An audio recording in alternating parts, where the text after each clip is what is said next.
Christine Marshik, and this is my analogy speech for Communications 101.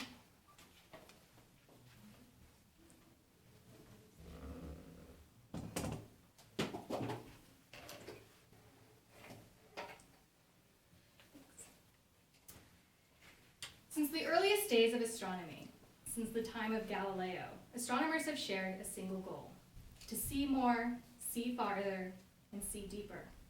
I mean, isn't that the essence in which we strive to live out our existence? To see more, to see farther, to see deeper. Technology, like the telescope, can accomplish these feats, but through exploration of the intangible and by gaining knowledge of the unknown.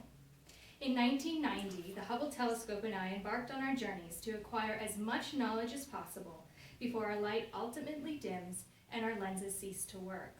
Today I would like to inform you how the Hubble telescope fate mimics mine both in birth and finally in death. The Hubble telescope began its voyage into the Earth's orbit the same year I fought for my first breath.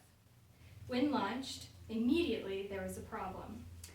The mirror on the Hubble telescope was warped, so the images that were transmitted back to Earth were blurry instead of crisp.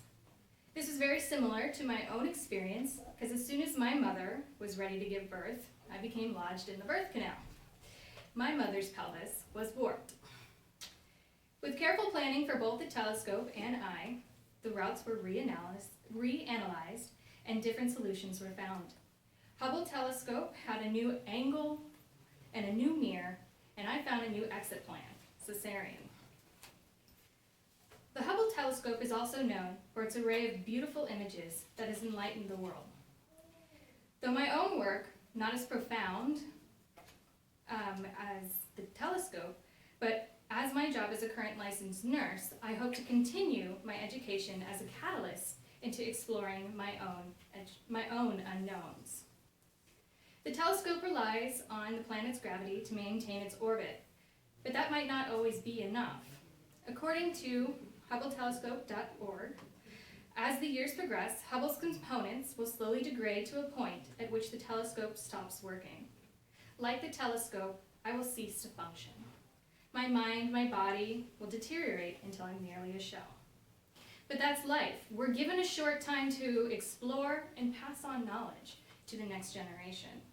So in conclusion, I would like to think that this man-made structure can draw parallels between our journeys. We started our lives in 1990, and when the Hubble telescope has seen enough and ultimately falls back to Earth, at least it saw further, it saw deeper, and it saw more. Something I hope to live by. Thank you.